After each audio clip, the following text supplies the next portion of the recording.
This episode of the Hidden City Podcast is brought to you by Oak Cliff Pilates. Oak Cliff Pilates has been here in the neighborhood for a while. They have locations here in Bishop Arts, also in Uptown, and they're an awesome spot and community. Check them out. Go to oakcliffpilates.com to sign up for membership, or you could also sign up for their package of 3 classes. Our listeners get $10 off of membership, so with the code HIDDEN. So check it out. It's oakcliffpilates.com. Jack Ruby steps forward and shoots him. We go hysterical. Mm-hmm. Mother jumps up, turns off the TV. It's broke again. And has to sit down with us and explain why we just saw our friend shot on TV. Welcome to the Hidden City Podcast. I'm Grant. And I'm Doug, and we're here to share some of the incredible stories and people from Oak Cliff that you might not know. We're going to sit down with some of the visionaries, craftsmen, and business owners who have shaped Oak Cliff into what it is today. Oak Cliff is on the south bank of the Trinity River, a few miles south of downtown Dallas. While technically it was part of Dallas, it was its own city for a long time, and it still has that independent spirit. We'll dive into the history and the spirit of this place, exploring the different challenges and successes that defined it. This is The Hidden City, a podcast about the people and the stories that make Oak Cliff extraordinary.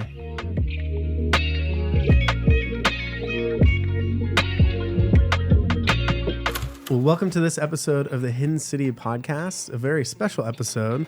Today we're sitting with Patricia Hall, who is the owner of the Oswald Rooming House Museum. Thanks for being on the show.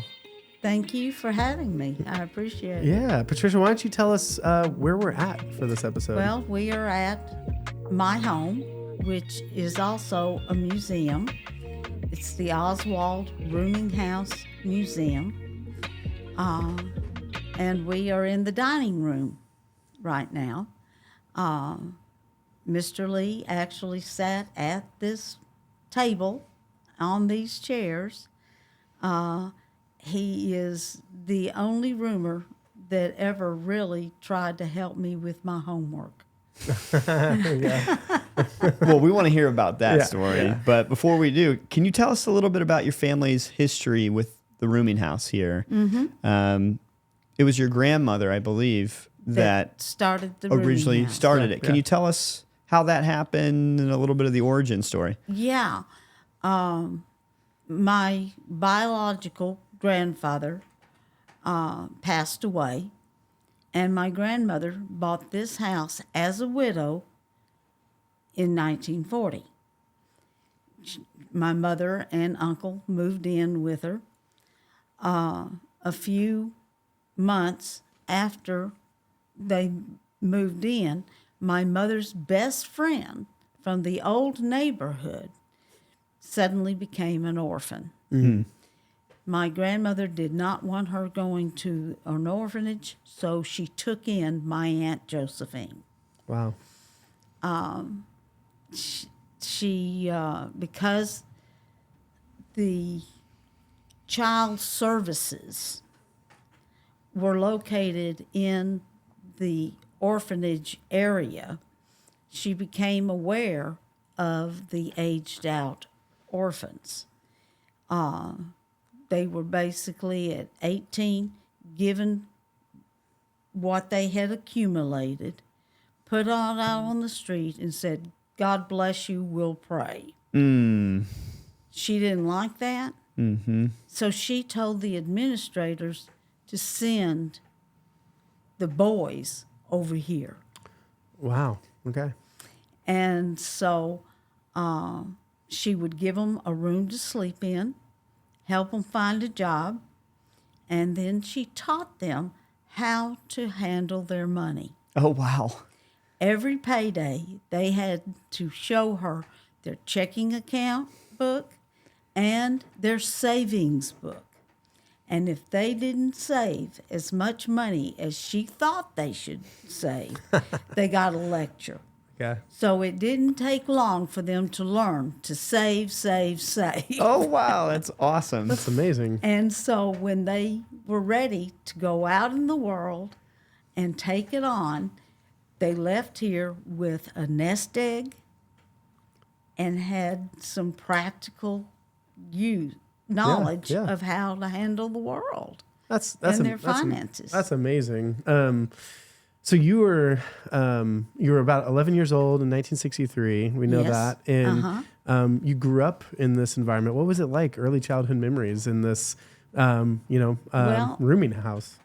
When you grow up in a rooming house, you learn to take people for who they show you they are.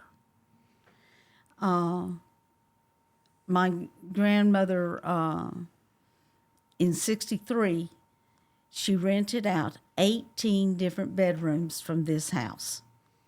18. Wow. 18. That is a lot. Yeah. Yeah. Yeah. The house is very deceiving from the front. No Okay. kidding. It looks like just a sweet little Yeah. 3-bedroom house. Right. But the house is long. Mm-hmm. And this main floor had 7 bedrooms. She rented out 5 of those. Naturally, the other 2 were for my grandparents and the live-in housekeeper. Yeah. This house is unique to Dallas and Texas in that we have a full basement. Texas doesn't do basement. Yeah. No, there's not a lot. typically. You don't No. see a lot of them. No. And so there's 5 bedrooms and a bath downstairs. Amazing. That is deceiving from the front. It looks like just one of those regular homes. Yeah. I didn't even Wow. realize there was a basement. That's So you amazing. had yeah. that's a lot of roommates. Yeah. Yeah. Right. You know, very easily that was her 10 tenants. Yep. But in 52, she decided that the backyard was a waste of space. So she built a 2-story back house Just keeps with a going. garage and a washroom on either end. So there's 8 bedrooms Okay. and 2 baths back there. Wow. That's how she got her 18 bedrooms. And because of the lay of the land, it goes down.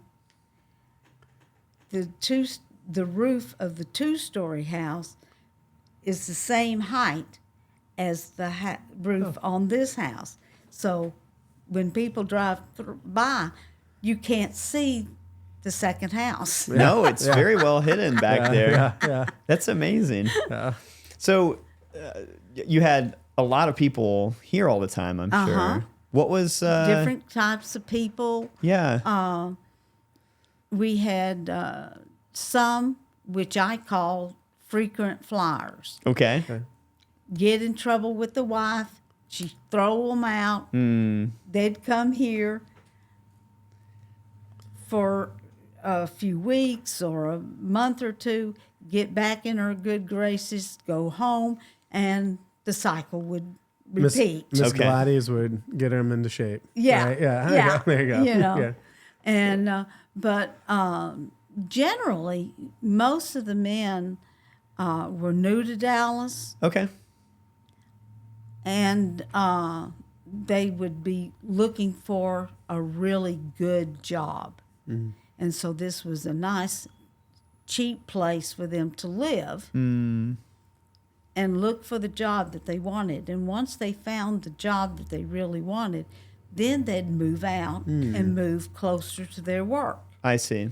In 63, we didn't do all this commuting we do today. Yeah. No kidding. You lived near Where you work. work. Yeah. Imagine that. Yeah. Well, That's and not a Oak bad Cliff way to is do it. set up that way. It's not a car-centric neighborhood. No, it isn't. It's very much a place where it's close. And Oak so that Cliff makes sense. has always been eclectic and had its own vibe. With the new industry and Yeah. apartment dwellers that we've got coming in, I have to say that they don't fit Oak Cliff.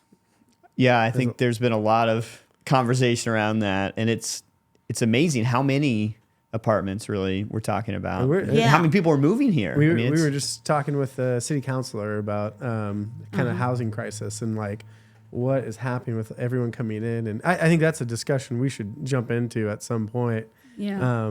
For sure. I personally think they should be doing individual homes or condos where people own them. Yeah. Owning. Yeah, ownership's important, I think. It is. Yeah. And that would do much better than the monster Yeah. The big complexes old. that they've got right now. So I'm so Yeah. curious. Was it? So you're talking about the gentlemen that would come in through here, and some of them were the frequent flyers, you would say, or people who are kind of just landing in the neighborhood looking for jobs and wanting to work at like a close by with a good job. Was that just a unique childhood, seeing all these different people coming in and out and seeing like being a part of this rooming house? How would you describe it? Well,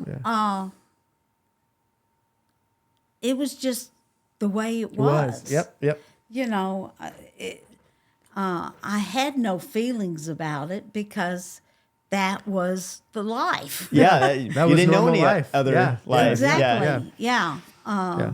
My mother was an artist and a photographer. In '63, she had her studio and gallery on Jefferson across the street from the Texas Theater. Oh wow, Wow. that's amazing. Yeah. Incredible. And there's a whole story about that, too, because she actually saw Mr. Lee being arrested. Oh wow. And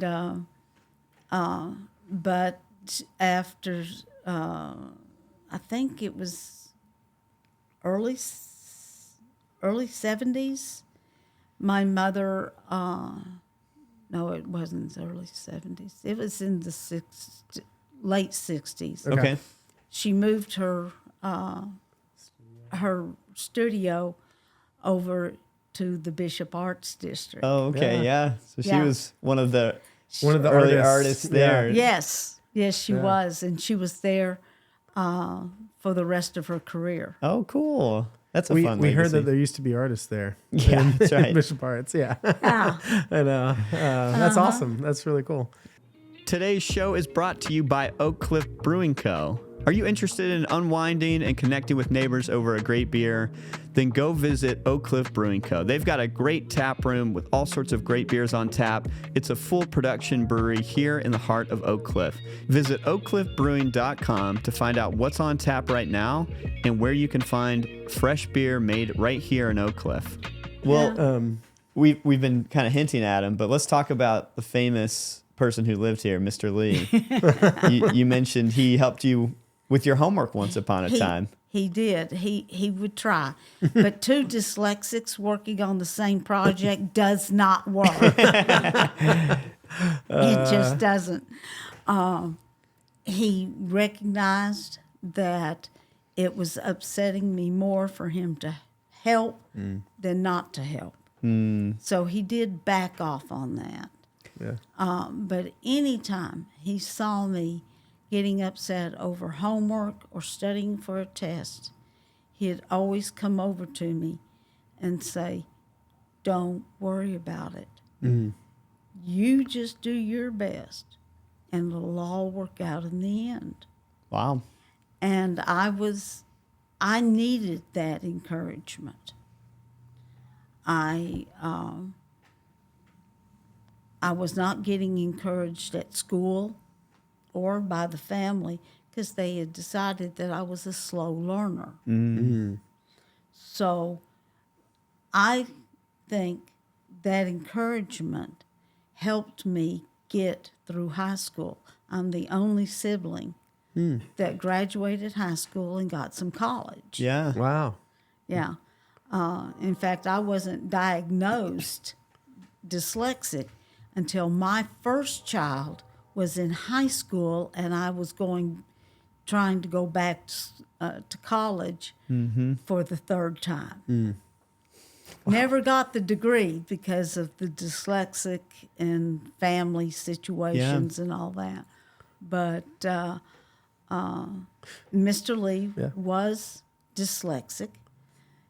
He taught himself how to read, and he mastered his dyslexia. Wow. Became an avid reader, read anything and everything. even his co-workers at the book depository said that when he would take a break, he was not shooting the breeze with other people. He was reading. They said he'd pick up a magazine that somebody had left laying around, or he'd pick up one of the textbooks that was at the book depository and read. Yeah. He had this huge thirst for knowledge. Oh. So Lee Harvey Oswald was one of the gentlemen that stayed at this house. And That's was right. was he here for a while? He was here for 6 weeks. 6 weeks, okay. And he would 6 work down there and okay, yeah. Every weekend, though, he would go to Irving to be with his wife, Marina, and his 2 babies. And they were babies. The oldest child, June, was about 2 years old at that time. And Rachel was a newborn. She was actually born October the 20th. Yeah. Lee's birthday was October the 18th. And in 1963, I heard a story that on his birthday, Ruth Payne, who Marina was living with, and Marina baked him a birthday cake and had just a small little family birthday party for him. And that he began to cry because it was the first time in his life anybody had acknowledged his birthday. Oh, wow. My goodness. And that's when he turned 24. Okay. That's a long time to go without somebody wishing you happy birthday. That's right. He had a horrible childhood. Horrible childhood and that's I mean, knowing him personally, that's one of the questions we were really wanting to ask is like how was your relationship with him? And you get to see him in this way. How is that differed from maybe the public's view of him? And you had this connection. Yeah. We knew him as this sweet, kind, considerate young man that loved children. He is the only roomer that ever played with my brothers. My brothers adored him. His typical day was to come home from work, go to his room for a while, come back out, and if my brothers were still watching television with me, he'd just look at them and say, "Let's go play." And out the door they'd run. And he didn't care what they wanted to play. He would play whatever they wanted. So they would go through the different ball games, soccer, baseball, football, that kind of thing. But they'd go play hide and seek or statue. I remember one day my brothers had been watching a lot of Westerns. And so they wanted to play cowboys and Indians. And he was out in the front yard hooping and hollering just like a kid. Yeah. Wow. Playing cowboys and Indians. Kind of had a playful spirit. Yes, he did. What do you remember your first impression of him when you first met him, or maybe even your last impression of him? But, well, I don't remember the day Okay. that we were introduced to him. Okay. Because people were going in and out, and so it was just a normal Right. someone new in the house. Yeah. Right. And so when he wanted to play with the boys, I enjoyed him being here for that. Yeah. Because being the oldest, I didn't have to watch the boys as carefully. Yeah, the boys you got a break. Yeah, I got a break, But I was not allowed to go out and play with Mr. Lee. With 18 men here, Yeah. my grandmother did not allow me outside unless she was outside with me. Yeah. So I didn't have as personal connection to Mr. Lee as my brothers did. When he died, it affected my brothers much more than it affected me. He would play, depending upon my mother's schedule, he would play with my brothers up to 3 hours. That's not your typical 24-year-old. Yeah. Right. Yeah. Well, I mean, for only being here 6 weeks, sounds like he left quite an impression He did. on the family. He really, really did. Well, I think moving kind of in towards the assassination, you've expressed that Oswald was potentially part of a larger conspiracy, and part of a maybe even work with the CIA and mafia. I would do that be the believe he best? do. Yeah. Yes. What would be your kind of views, and how did you come to those conclusions? Well, I've done a lot of research and reading. I listen quite well. Nice. When it comes to other authors and researchers. But there is a memorandum. The researchers found a memorandum from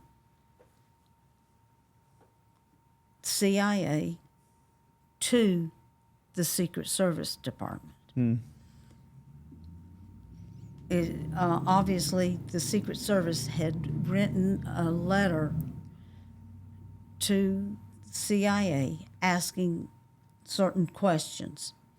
And in this memorandum, it says, Oswald, the subject, was trained by us at a naval base. Wow. Yes. Hard to argue that. No. I mean, Yeah. Well, and it seems So like when more, so when they deny he was not a part of the some CIA, greater conspiracy, yeah. he was not There's an something- agent. Right. An agent had to have a college degree. But he was an operative, Interesting. And so he was paid when he was doing work for them. so there's some connection there. Yeah. Yeah, there's a definite connection. And they cannot deny it. Yeah. Well, it seems like as more comes out too, because Yes. there's been new files that have been released.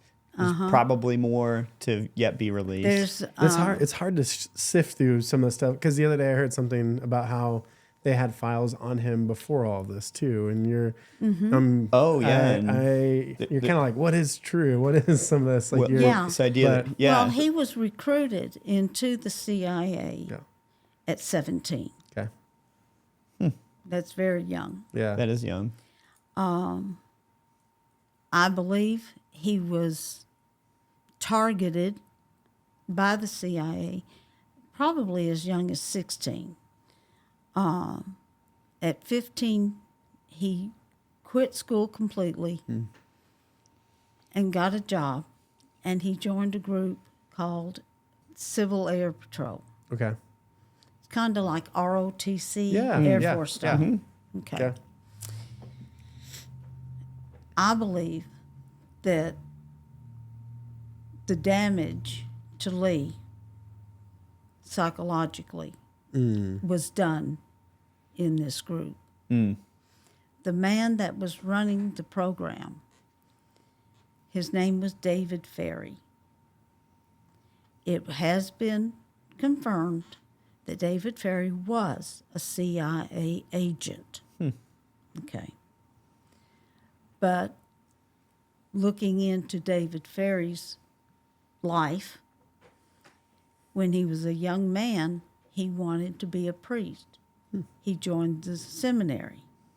The seminary kicked him out because of pedophilia allegations. He goes to college. During those college years, he was picked up 2 or 3 times for pedophilia. He becomes a pilot, gets a job with the airlines, and he's fired from that because of pedophilia. He is a pedophile, and he is in charge of young men. I think he was using that group as for his own devices to pick out who he could use. And Lee, because of his background, was a perfect subject. And I believe David Ferry had his way with him. And that destroys a young man. Breaks him. That's terrible. It breaks him. And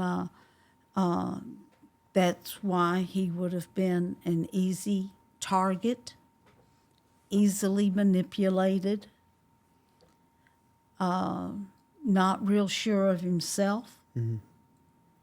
And I think that's one of the reasons why the CIA picked him, because they need people that love their country and will do whatever somebody says is best for the country.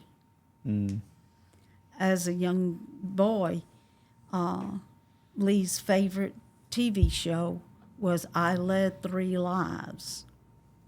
It was a spy show. And so this would have them targeting, asking him to help with the CIA, that just fills in where a young man thought it was cool to be a spy. And so he was easily manipulated, and he went to Russia under CIA orders.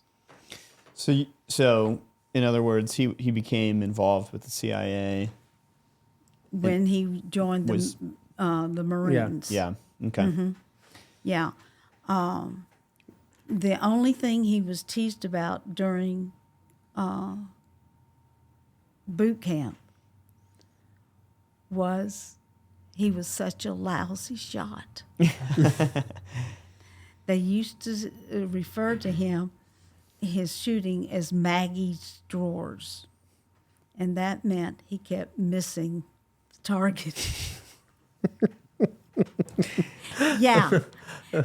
And they think, or they say, he got 3 shots off under 6 seconds and hit a moving target with a bolt-action rifle that was a surplus. I don't think so. So what do you think happened? Well, personally, I believe that with Lee working at the book depository, the CIA went to him, lied, and said something like, we need to have our security man in the building, but we don't want anyone to know. So we need you to let them in and then let them out. And Lee liked President Kennedy. He had told several people that President Kennedy was the best president we ever had and was looking forward to the next 4 years. So it makes no sense that he would suddenly decide to help or kill President Kennedy. Plus, he had too much to live for. He had a beautiful wife and 2 babies. But I do believe they lied, and he actually let in a would-be assassin.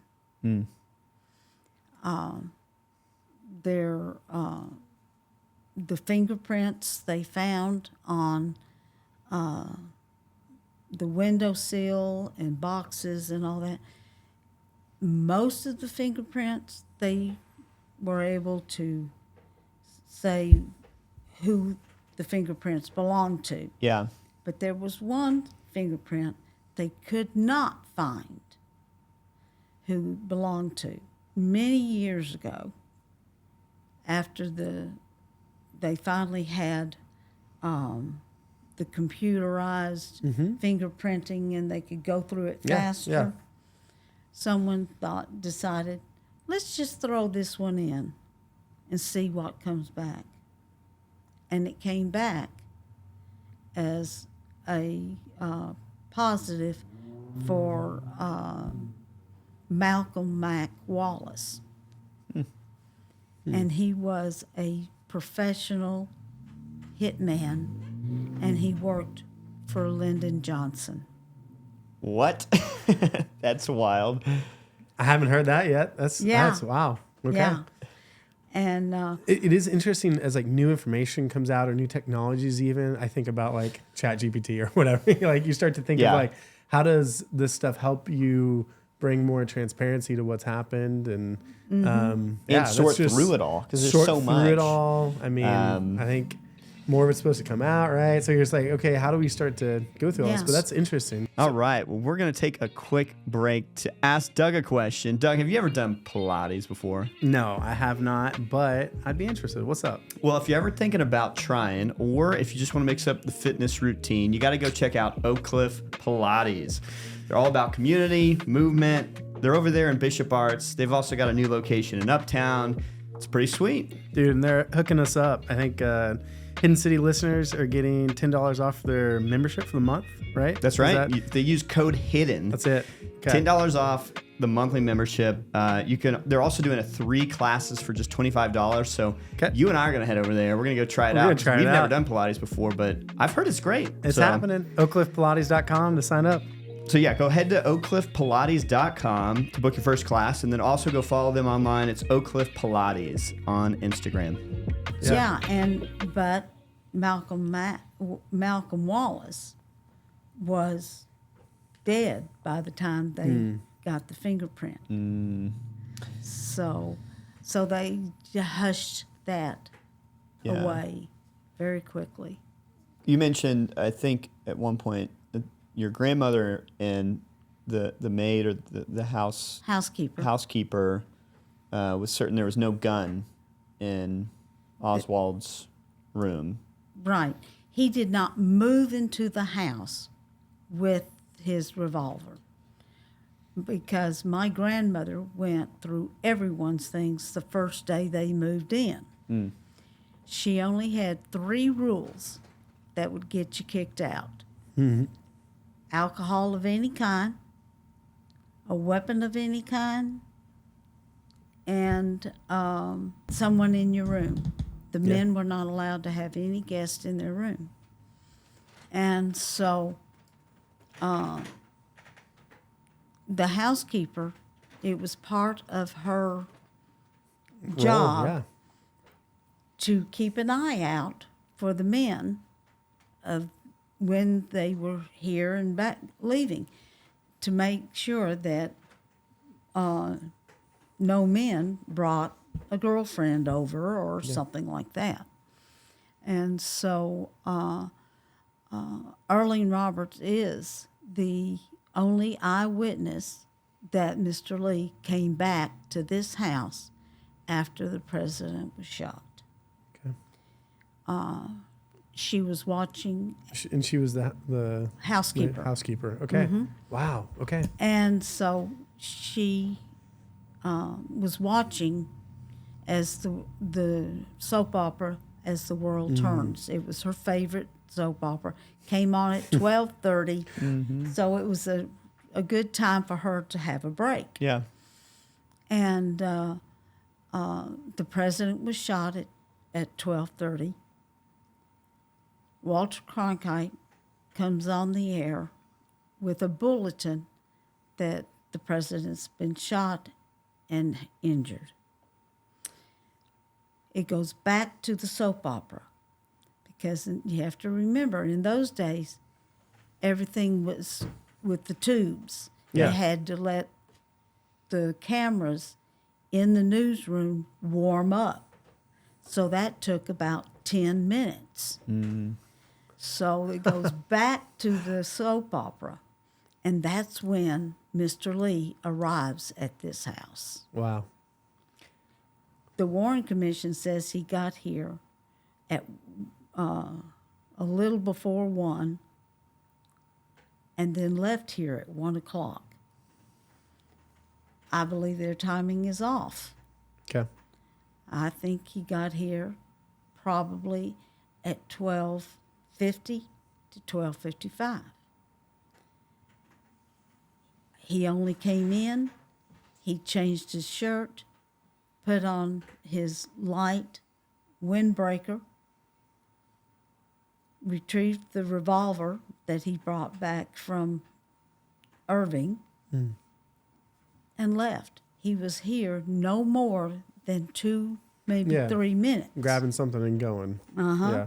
And when he leaves, she tried to talk to him, and she looked at Miss Roberts, said, "Well, you sure are in a hurry." And he didn't say a word to her. He just left. She steps over to the front windows, and she watches where he goes. Well, that's part of her job. Earlene watches Mr. Lee go to the bus stop. The news comes back on, so naturally she starts listening to the news about the president. The Warren Commission totally ignores her testimony. She's an eyewitness. Yeah. Why? That's crazy. Yeah, okay. They say he went out the front door and then went south, went to the left. That he walked down to 10th and Patton, where Officer Tippett is killed, then goes to the Texas Theater, and then he is arrested at 1:50. I don't believe it, because we have 2 witnesses at the Texas Theater that puts Mr. Lee at the theater no later than 1:07. That's when the movie was supposed to start. The young man at the refreshment stand said he sold Coke and popcorn to Mr. Lee at the beginning of the movie. And a gentleman in the auditorium said he noticed Lee because he would sit down by somebody for about a minute, get up and move and sit by somebody else. Move again, move again, move again. Like he was looking for somebody. I think he was there looking for his handler. But the handler's not there because their hope is that the Dallas police will gun down Mr. Lee because of Officer Tippett being sacrificed. And you said two people witnessed him. At the theater. Okay.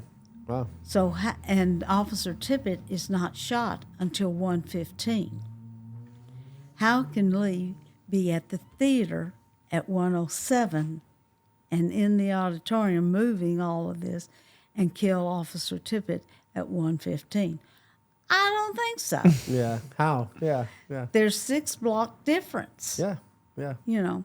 So the man that shot Officer Tippett was a look-alike, someone that looked very similar to Mr. Lee.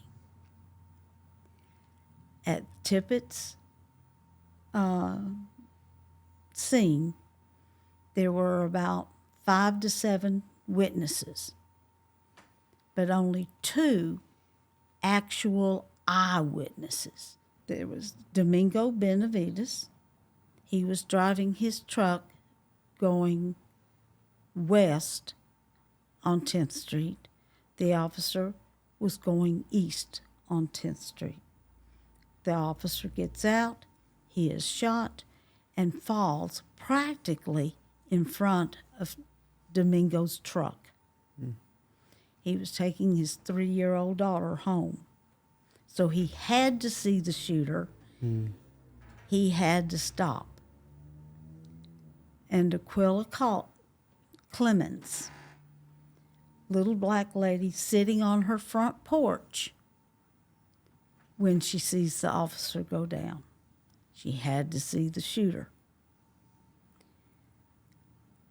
Those two said that there were 2 men standing there talking together when Officer Tippett pulls up. Aquila described both of them, and she said one was a short, stocky man in a business suit wearing a fedora. Very easily could have described Jack Ruby. And she said the other man was thin, a little bit taller, wearing a light jacket. Very easily could have been Lee or a look-alike, which I believe is what happened. When he leaves, the other witnesses leave in 2 different directions. That's why the other witnesses said they only saw 1 man. Domingo was taken to headquarters to do a statement. They put him in front of lineups several times. He couldn't identify anybody, but Mr. Lee was in every lineup. And finally, he said, "That one looks familiar." He had been in every one of the lineups.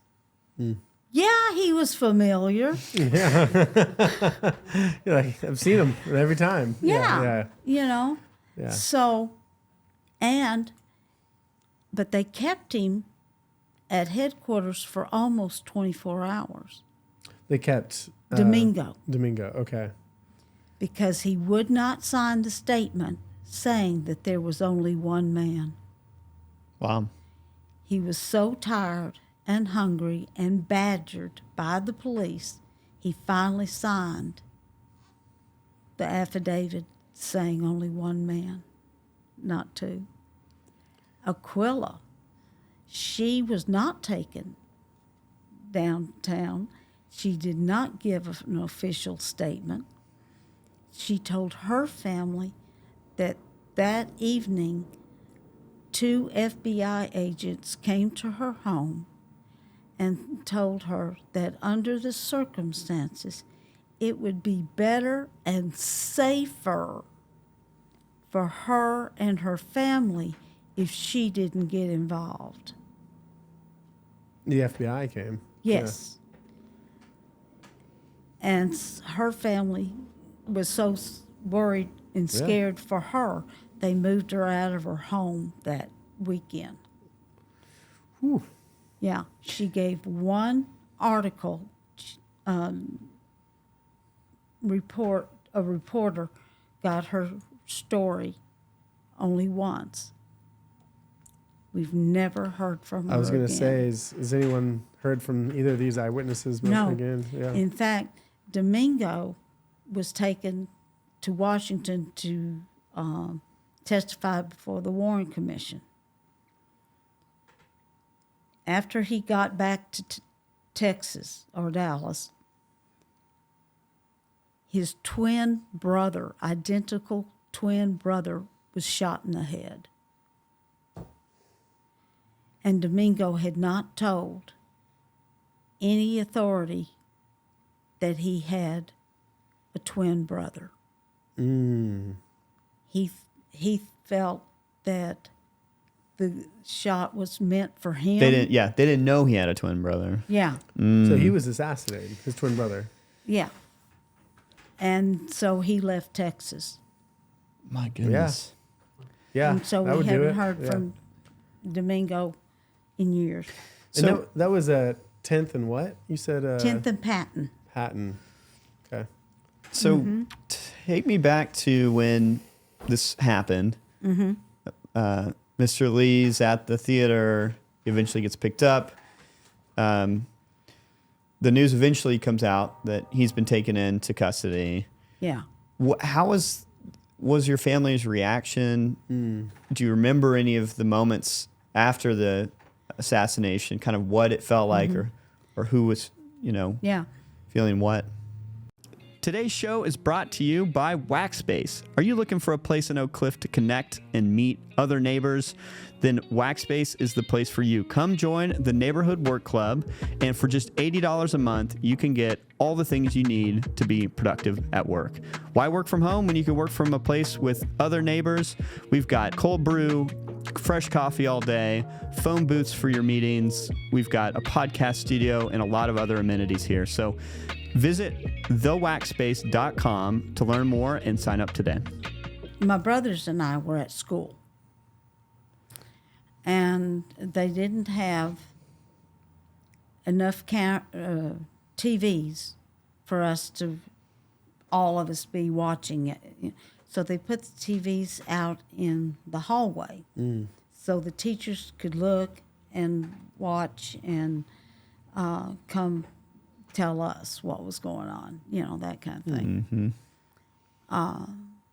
Finally, the principal comes on the air and tells us that we've lost the president.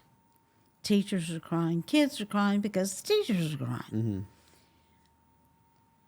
Because my mother's studio was across the street from the Texas Theater, she actually saw Mr. Lee being arrested. She was already upset about Kennedy. She recognized him as living here and the man that played with her sons. The day's not getting any better, shut down. She comes to the school and takes us to our family home, not to this house. She goes around and unplugs the 3 TVs that we have and tells us that they're broke. Well, let's get to the important facts of the day for kids. 11, 10, and 6-year-olds, we know cartoons are supposed to start soon after school. That's where our mindset was. Yeah. And we look at her and say, Mama, we saw you unplug the TVs. And she gets on what we used to call her forklift, which meant the back straightened, the shoulders came back. See, they're broke. And we look at each other and go, Mama's got a little nuts. Let's go outside. She didn't let us watch any TV Friday night, Saturday night. By Sunday, you could watch regular television programming. We're having a late breakfast, watching something. They break in with the transfer of Lee from city to county jail. Oh, my. Detective Lavelle escorts him out. My brothers, Mom, look, Mr. Lee's on TV. Jack Ruby steps forward and shoots him. Captain Fritz, there is the prisoner. There is Lee Oswald. He's been shot. Lee Oswald has been shot. There's the man with a gun. It's absolute panic here in the basement of Dallas Police Headquarters. Detectives have their guns drawn. Oswald has been shot. There is no question about it. Oswald has been shot. We go hysterical. Mother jumps up, turns off the TV. It's broke again. And has to sit down with us and explain what he's been accused of, what's been going on over here with the FBI and the police, and why we just saw our friend shot on TV. Wow. That's intense. And so you witnessed it during that live. Yes. Wow, that is. And you were talking about earlier too how you guys do have such fond memories. And your brothers had fond memories. One of the striking stories I have about Mr. Lee is one day Hal and Mike are in the front yard wrestling. Not the best idea between a 10 and a 6. You know. But they loved to wrestle. Mike got hurt. But he doesn't sit and cry. He jumps up and tackles Hal. Now they're actually fighting. Yeah. What was play turned into a real fight. We understand this. This sounds incredibly familiar Typical to me. boys. I've seen it once. I've seen it 100 times. Yeah. Being the oldest, it's my job to go out and stop the fight. Yep. By the time I get to the front screen door, Mr. Lee has already gotten out there. He must have been sitting on the porch watching them. And he's making them sit on the front stairs. And he sits down in between them. And he looks at them and he says, "Boys, I want to tell you something. And I want you to listen to me because it's real important. You're brothers. You got to care for each other. You got to love each other. And never do anything that would harm another human being." That's not the voice of a killer. It is not. I think that shows more about the core of the man than anything else. And you're hearing this. You're seeing this. This is, these kind of stories. It's pretty... I mean, it's amazing. Patricia, tell me, because you have a lot of people that come to this house. Yes. And you get to show them and talk to them. And tell me how you respond to historians or visitors who might come and disagree with what you have to say, or they think differently for whatever reason. How do you normally handle that? Everyone has a right to their own opinion. Right. I won't argue the point, but I'll discuss. Yeah. I will listen to their points as long as they will listen to mine. I have a philosophy that whoever raises their voices first, they've lost. Because they're no longer listening to you. They are thinking about, what can I say to this? Mm-hmm. Yeah. That's a pretty good policy. That is great. That is great. And so I do have people come and challenge me a little bit, and that's fine. But usually when they come here, they come to discuss and learn. Yeah. And more times than not, they leave here saying, I need to do a little more reading. Yeah. I need to study this more. Try to look at more of the facts and some of these things that you're bringing up. Yeah. That's really interesting. So in 2009, you turned this rooming house into a museum. Is that correct? 2013. 2013. Okay. So what made you want to do that? Like, what was the drive behind that? Well, there were several components of it. I was here taking care of my mother in her final years. And she had Alzheimer's really bad. But I was always answering the door from tourists, just begging to see his room. And I would explain to them that the room had totally been dismantled. Yeah. And and they said, we just want to see where it was. And I said, I'm sorry, I just can't let you in. Yeah. And I was doing if you're taking care of somebody that is housebound, you're housebound. Correct. Mm-hmm. Yeah. And so I started reading more about Kennedy and the assassination and all that. And it occurred to me that, especially after my mother passed on, We lost her in '08. That one, at my age, and there'd been such a gap in my career, working prospects, I was having a hard time finding a new job. And I was still answering the door to tourists.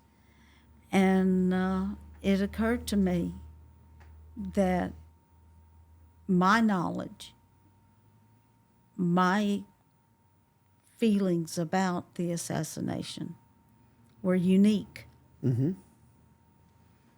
And so that's when I decided to turn the house into a museum. Wow. And so I started going through boxes and closets and drawers, pulling out all the old knickknacks. No kidding. Yeah. I imagine that process of opening up here, opening yourself up to the public, really has drawn all sorts of people in here. And I'm sure you've had all sorts of different experiences, conversations. You remember any particularly interesting ones or you know? Well, I meet some of the nicest, sweetest people Yeah. that you can imagine. Just like today. There we go. I know. Yeah. Real subtle, though. Real subtle. But I've had almost one person from every country in the world Wow. That's cool. Come through here. come Wow. through. It's amazing how far reaching the interest in this topic is. Yes. Yeah. I get a lot of Australians. Oh, cool. Really? Yeah. They're The very Aussies. much into This the kinda- Kennedy. I've done interviews for Spain, Yeah. All the France, a lot of countries. even Uganda. Oh, look at that. That's amazing. Well, what does like a regular tour look like? And if someone in Oak Cliff is looking to try to, Well, if they yeah. want a private tour, yeah, all they have to do is call me directly. And that number is 469-261-7806. there you go. And I will make an appointment for them, and we'll sit down for 2 hours, up to 2 hours, depending upon their interest level. Yeah. And we will talk and let them see some of the evidence. Do you have hope that more evidence will come out, or do you feel like, hey, we know what we need to know about this whole situation? Because I know that there's more files to be released at Yes. some point down the road, and This who knows, next year right? is going to be very interesting Yeah. Okay. because they did find, I think it was 5,500 new documents they didn't even know they had. Oh wow. Okay. Yeah. Always fun. And So there will be more to learn. more to learn. Seems like a renewed interest or pressure maybe in some of this too, that things will yes. get released. And so, Well, it's important for the world, for our country to know the truth. yeah. Patricia, I have one more question, unless you have any more. No, we're but good. I We're was good. just thinking about this place and the future of it. What are your hopes for preserving this house, and any maybe future plans you have for it? Well, I would love for it to stay a museum, Yeah. for the history to be preserved. The house is over 100 years old now, and it needs some major architectural work done on it. And I just don't have the facilities to do it. Yeah. But we're just going to have to wait and see if one of my sons is willing, if I can instill the passion for him to take over and be able to tell my stories. But I don't want anyone without the passion for it to be saddled with a job that they don't like. Fair. Yeah. Yeah, that makes total know. sense. And I have 2 sons. The youngest one couldn't care less about the house or the history. He's willing to help me with the finances right now. The oldest one likes the interaction of the people Yeah. and the stories, and so I'm hoping that they will work together. But if not, the house will have to be sold. But who it will go to, I don't know. Yeah. Well, Patricia, thanks for the time today. This has been just lovely getting to hear from you and getting to hear and be in the space, and for you welcoming us in. My here. pleasure. Yeah, thanks thank the you for time. My opening up pleasure. your doors to us. And- It's great to meet you. You know, I do hope your listeners enjoy the podcast. Yeah. Oh, I'm and sure they that- will. We'll point them this way too. Yeah, Yeah. I would appreciate it. Thank you. Awesome. Thank Thanks, you Patricia. all so Yeah. much. Thanks. Hey, thanks for tuning in to this episode of The Hidden City. We hope you discovered something about Oak Cliff that you didn't know. If you enjoyed the show, I hope you subscribe to it on YouTube and then follow us on any of the podcasting platforms. Also, if you enjoyed it, please share with a friend. And thanks so much for tuning in.